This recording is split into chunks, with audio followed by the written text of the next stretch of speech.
En la noche en que el fútbol habló más alto, el estadio de la Cartuja fue testigo de mucho más que una simple final. Fue una demostración cruda de pasión, tensión y sobre todo contraste.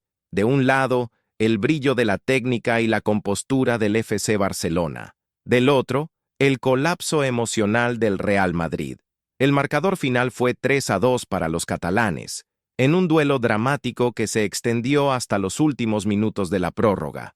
Pero lo que se vio fuera de las cuatro líneas quizás fue aún más emblemático que lo ocurrido dentro de ellas. La victoria del Barcelona no llegó solo con goles, sino con una autoridad moral que desbordó del césped hacia los bastidores, la rueda de prensa y las reacciones posteriores al partido. Hans-Dieter Flick vio a su equipo mantener el control emocional en medio de una atmósfera eléctrica, y ese dominio mental fue determinante en la noche. El título de la Copa del Rey se convirtió en más que un trofeo, se transformó en símbolo de un equipo en reconstrucción que volvió a encontrar su eje. Y quien también se pronunció sobre esta noche histórica fue nada menos que Pep Guardiola. En su rueda de prensa tras la victoria del Manchester City en la Premier League, el técnico catalán dejó brillar sus ojos al comentar sobre la hazaña de su antiguo club. Sus palabras fueron como una caricia al alma de la afición blaugrana. Lo que vimos ayer no fue solo un partido ni un logro más, fue la reafirmación de una identidad. El Barcelona resurge de las cenizas y lo hace de la única manera que sabe, jugando con belleza, inteligencia y alma. Pep no se detuvo ahí. Hizo cuestión de elogiar la forma en que el equipo se mantuvo fiel a su esencia, incluso ante la adversidad. En un partido así, la presión es brutal, pero el Barça tuvo paciencia, supo esperar el momento justo, y cuando tuvo la oportunidad, no la desaprovechó. Eso es fútbol en su estado más puro, dijo. El reconocimiento de Guardiola fue como un sello de autenticidad para lo que la afición ya sentía.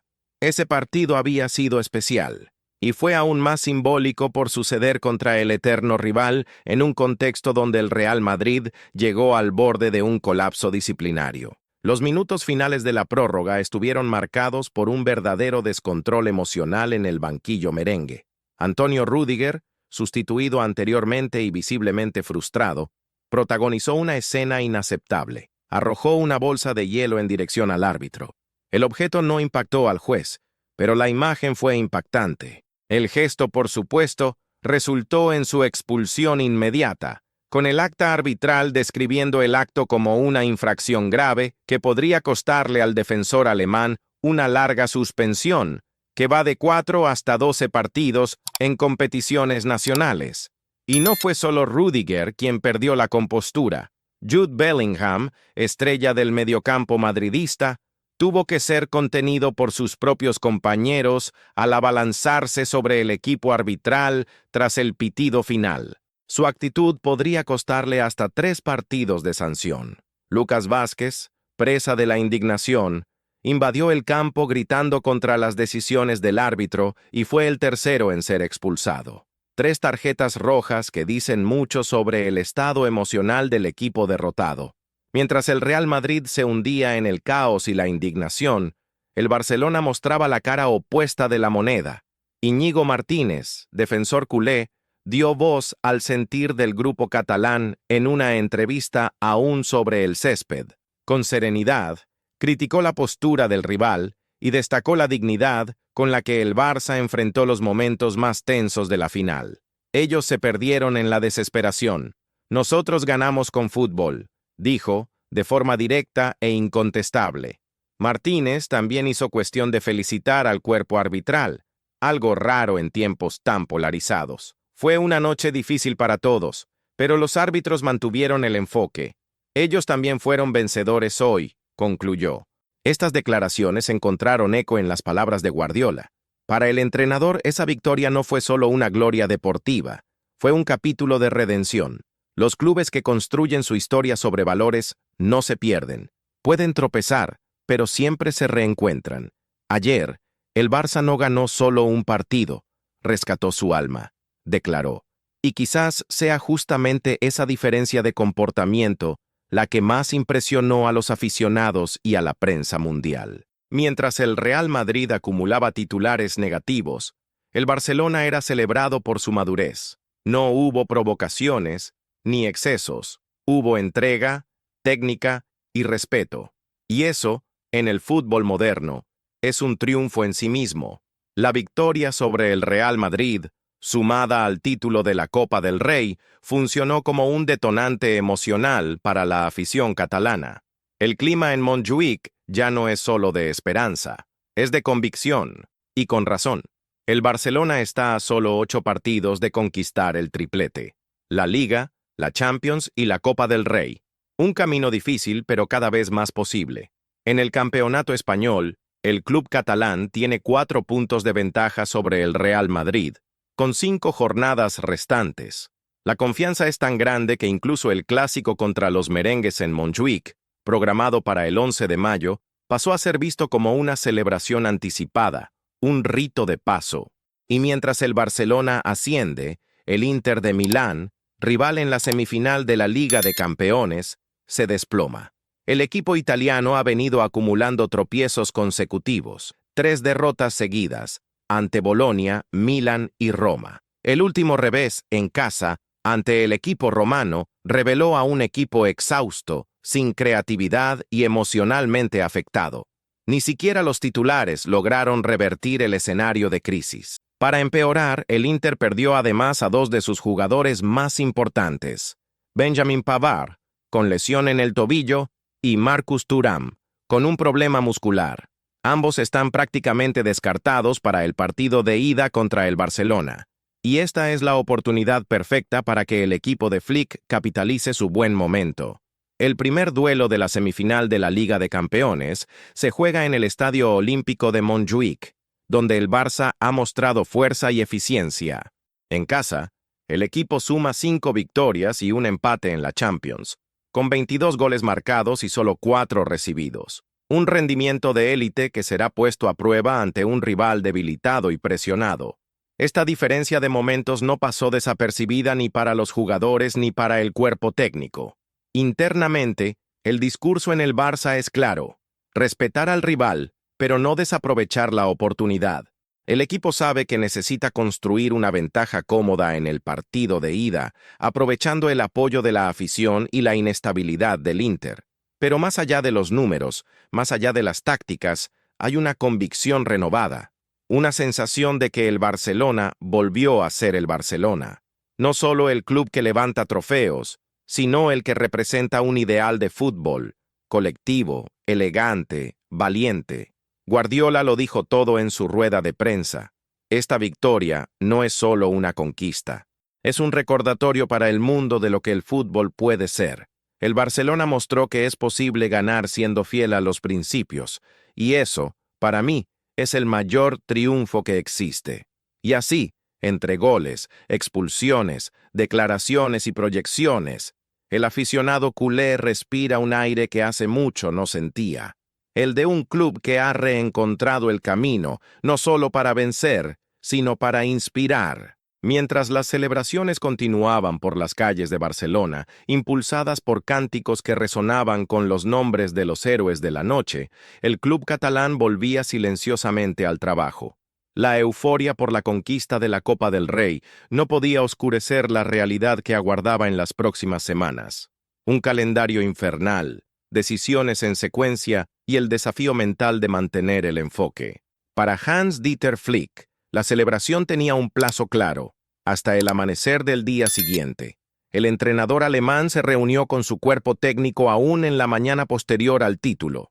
El ambiente era distendido, pero la concentración ya apuntaba a lo que estaba por venir. La primera misión era analizar al Inter de Milán en detalle. La victoria del Barça sobre el Real Madrid había reavivado la confianza, pero el plantel sabía que nada se había conquistado por completo. Había un sueño mayor en el horizonte, y para alcanzarlo, la próxima batalla sería crucial. Internamente, el staff del Barcelona veía la situación del rival italiano como un terreno fértil por explorar. La crisis interna del Inter era visible. El equipo mostraba fragilidad mental y táctica.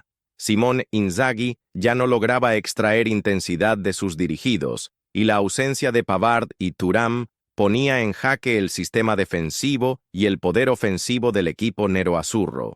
Flick sabía que presionar desde el primer minuto, aún más jugando en casa, podría ser el golpe que quebrara la confianza de los italianos definitivamente. En la víspera del enfrentamiento, durante la rueda de prensa, Flick no ocultó el respeto por el Inter, pero tampoco escondió su intención de imponer el ritmo desde el inicio. Tenemos que hacer valer el ambiente de Montjuic. Nuestra afición es nuestro pulmón. Sabemos que el Inter está herido, pero el respeto se mantiene. Vamos a jugar nuestro juego, con valentía, con inteligencia y con hambre de victoria, declaró, transmitiendo seguridad y convicción. El clima entre los jugadores era de una unión poco común. La conquista de la Copa del Rey había consolidado la relación entre el plantel y el nuevo comandante. Pedri, uno de los líderes técnicos del grupo, confió a la prensa que el grupo está más unido que nunca. Todos saben lo que está en juego. Es hora de ser grandes. Las palabras de Pedri encontraron eco en Gavi, que, incluso lesionado, actuaba como un verdadero motivador en los bastidores, alentando a cada compañero, exigiendo intensidad en los entrenamientos y manteniendo viva la llama de la ambición. Del lado italiano, el clima era otro. El vestuario del Inter estaba dividido entre la frustración y el temor. Tras la derrota ante la Roma, algunas fuentes cercanas al club revelaron que Inzaghi tuvo dificultades para encontrar palabras que levantaran el ánimo del equipo. La lesión de Pavard había sido más grave de lo que se imaginaba, con una rotura parcial de ligamentos en el tobillo. Por su parte, Thuram, pese a recibir tratamiento intensivo, no mostraba mejoría significativa. El plantel sentía la presión y la falta de alternativas confiables en el banquillo dificultaba cualquier plan de rotación. La prensa italiana comenzó a cuestionar la continuidad del entrenador y el viaje a Barcelona parecía más una sentencia que una oportunidad. El día del partido, Montjuic se transformó en una caldera. Más de 54.000 voces impulsaban al Barça. La entrada al campo fue recibida con un mosaico gigante con la frase «Una historia escrita amb courage», una historia escrita con coraje. Los jugadores entendieron el mensaje. No era solo un partido. Era la oportunidad de pavimentar el camino hacia la eternidad. Y el Barcelona respondió. Desde el primer toque al balón, el equipo catalán dominó. Los pases cortos, las triangulaciones rápidas y el movimiento constante confundían la marca rival.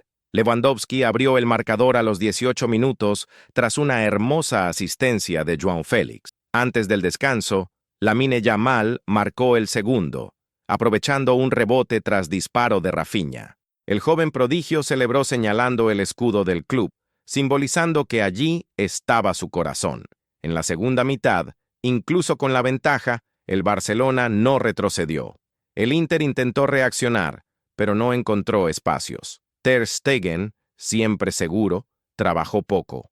A los 74 minutos, Ferran Torres cerró el marcador en un contraataque fulminante, 3-0, un resultado que prácticamente sellaba el pase a la final.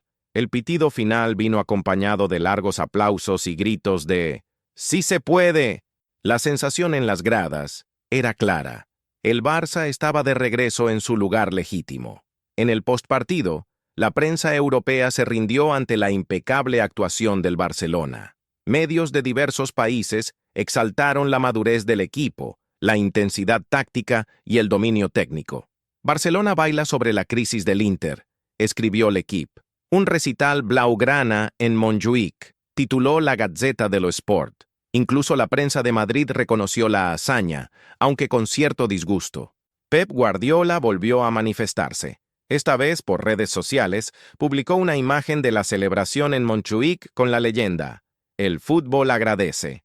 La publicación se viralizó entre los hinchas culés, que empezaron a ver en Guardiola una especie de padrino espiritual de esta nueva etapa victoriosa. Pero incluso ante tantos aplausos, el plantel sabía que la guerra aún no había terminado. Flick cerró la celebración en el vestuario con una frase firme: «Ganar hoy fue una consecuencia». Ahora, tenemos que tener sed de más. No se gana una Champions en 90 minutos, pero podemos perderla si nos relajamos. Con el pase a la final de la Liga de Campeones prácticamente asegurado, los ojos del Barcelona volvieron nuevamente a la Liga. El próximo desafío sería contra el Valladolid, y la misión era clara: ganar para mantener o ampliar la ventaja sobre el Real Madrid, que enfrentaría al inestable Celta de Vigo. En el Santiago Bernabéu, el clima era tenso. Las sanciones aplicadas a los jugadores expulsados en la final de la Copa del Rey comenzaban a hacer efecto. Rüdiger recibió 6 partidos de suspensión, Bellingham 3 y Vázquez 2. El plantel merengue estaba diezmado y emocionalmente abatido. Carlo Ancelotti, presionado por la directiva, intentaba blindar al grupo, pero las señales de desgaste eran visibles. En el partido contra el Celta, el Real se adelantó en el marcador, pero sufrió el empate en el tiempo añadido, con un gol de cabeza tras un tiro de esquina. El tropiezo fue costoso. El Barcelona amplió la ventaja a 7 puntos. El clásico en Montjuïc se acercaba, y para el Real Madrid significaba la última oportunidad de reaccionar. Para el Barça, una victoria significaba el punto final. El duelo prometía tensión, pero también cargaba un simbolismo especial. La afición preparaba una recepción histórica, con mosaicos, banderas y homenajes a los ídolos. Cada partido, a estas alturas, ganaba contornos de leyenda. Flick, siempre comedido, pidió calma. En entrevista dijo: «Aún no hemos ganado nada, pero estamos muy cerca de hacer historia. Y la historia, como todos saben, no perdona a quienes dudan».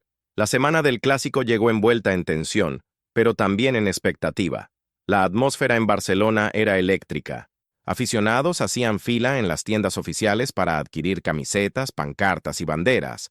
En las calles, murales improvisados celebraban a Pedri, Lewandowski, Yamal y, por supuesto, a Hans-Dieter Flick, el arquitecto silencioso de la revolución blaugrana. La ciudad respiraba fútbol. El clásico contra el Real Madrid no era solo una oportunidad de título, era una afirmación.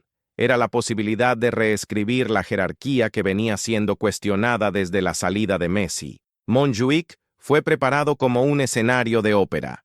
Gradas cubiertas con mosaicos en azul y grana, drones que mostraban mensajes motivacionales en los cielos nocturnos y una coreografía ensayada por la afición que prometía entrar en la historia.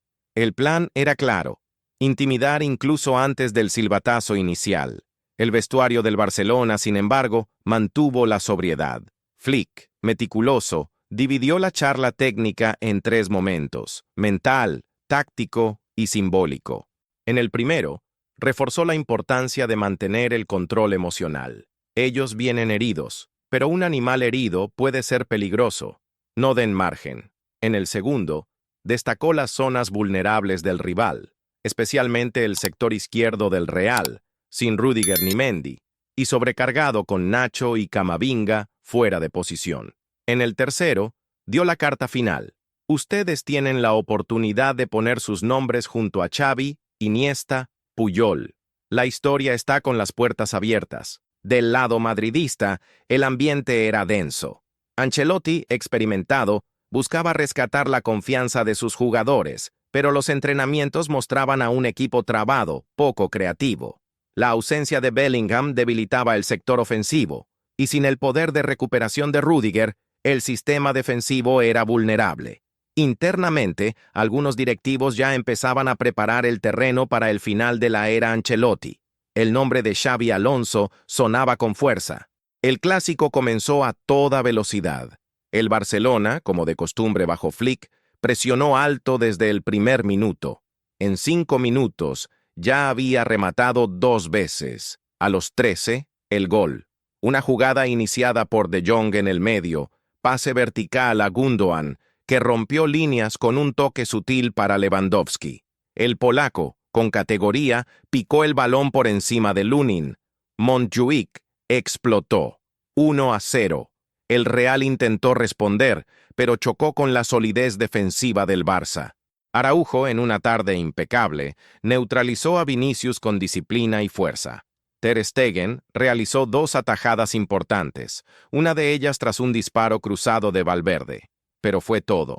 La superioridad táctica del equipo catalán era evidente. A los 39 minutos, nueva explosión. Gavi, liberado por el departamento médico en la víspera, apareció sorpresivamente en el banco y fue llamado por Flick. El estadio enloqueció con su entrada. Y en su primera jugada, a los 42, asistió el segundo gol. Un pase raso que encontró a Lamine Yamal libre en el área. El joven definió con frialdad, 2-0, un símbolo del presente y del futuro. El segundo tiempo fue de gestión. El Barcelona mantuvo la posesión, movió el balón y atrajo al Real a su propio campo, abriendo espacios. En un contraataque a los 72 minutos, Rafinha sufrió penalti. Lewandowski lo convirtió con tranquilidad, 3-0. El Real Madrid estaba roto, sin energía, sin alternativas. El silencio en el banco de Ancelotti era la imagen del fin de un ciclo. Cuando el árbitro pitó el final del partido, una invasión emocional se apoderó de Montjuic. Flick fue alzado en hombros por jugadores y miembros del cuerpo técnico. Gavi lloraba, arrodillado en el centro del campo. Lewandowski, con ambos brazos en alto, miraba a la grada como diciendo, «Todavía estoy aquí». Y Lamine Yamal, abrazado a Pedri, parecía no creer lo que vivía. El Barcelona vencía el Clásico por 3-0 y encaminaba matemáticamente el título de La Liga. Pero la temporada aún no había terminado. La final de la Liga de Campeones se acercaba, y del otro lado del cuadro, el Bayern de Múnich, liderado por Thomas Tuchel, había eliminado al Manchester City en un enfrentamiento épico decidido por penaltis. El reencuentro entre Flick y el club con el que conquistó el triplete en 2020 era inevitable. Había algo de poético, casi trágico, en ese enfrentamiento final. Los titulares no tardaron. Flick contra el pasado. Barcelona versus Bayern. El duelo de las filosofías. La final de los técnicos alemanes. La preparación para la final fue milimétricamente pensada. Flick evitó entrevistas. Se limitó a entrenar al grupo en silencio. Su enfoque era absoluto. Durante uno de los entrenamientos, llamó a Pedri, De Jong y Gundogan aparte. Solo dijo, «Es la oportunidad de sus vidas. Vamos a tomarla». Y ellos entendieron. El día de la final llegó, Wembley, el templo del fútbol. Miles de aficionados catalanes invadieron Londres. Las calles tomaron los tonos azul y grana. La FIFA organizó una ceremonia impecable, pero nada era más simbólico que el reencuentro entre Flick y el Bayern bajo los reflectores del mayor escenario del fútbol de clubes. Los primeros minutos fueron nerviosos. El Bayern, con su potencia física, intentó imponer ritmo, pero el Barcelona resistió. Ter Stegen hizo atajadas fundamentales. En el medio, De Jong y Gundogan controlaban el tempo del partido. A los 37 minutos, la primera grieta. Un balón recuperado por Gavi, que encontró libre a Pedri. El dorsal 8, con clase, dejó a Lewandowski mano a mano. Disparo cruzado, red moviéndose. 1-0. El segundo tiempo fue épico. El Bayern empató a los 52, con Musiala, tras una jugada individual espectacular. El partido tomó tintes históricos. Era ataque contra ataque. Pero el Barcelona mantuvo su identidad. A los 81, la jugada final, Lamine Yamal, en velocidad, superó a Davis, entró al área y dio el pase atrás. Gundogan, llegando desde atrás, remató de primera. Golazo, 2-1, final del partido. Barcelona campeón de la Liga de Campeones. La consagración de un proyecto. La redención de un gigante. Flick, emocionado, alzó la copa con lágrimas en los ojos. Ya no había dudas. El Barcelona había renacido. Y con él, el fútbol. La noche en Wembley entró inmediatamente en la galería de los momentos eternos del fútbol. Mientras los confetis azul y grana caían del techo del estadio, la imagen de Hans-Dieter Flick, siendo levantado por sus jugadores, dio la vuelta al mundo. En la grada, leyendas como Xavi, Iniesta y Puyol aplaudían de pie. La dinastía había sido retomada, pero no con los moldes del pasado. Este nuevo Barcelona estaba hecho de otra materia, un equilibrio entre madurez y juventud, entre disciplina alemana y creatividad catalana. Era un equipo esculpido en el presente, con la mirada fija en el futuro.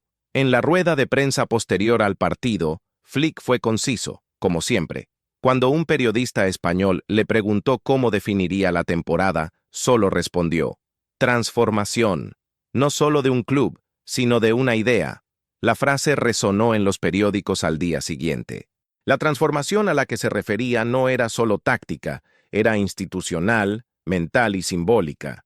En una era de cifras astronómicas, de proyectos deportivos basados en petróleo y conglomerados, el Barcelona se había reconstruido con inteligencia, talento de la cantera y una visión clara de identidad.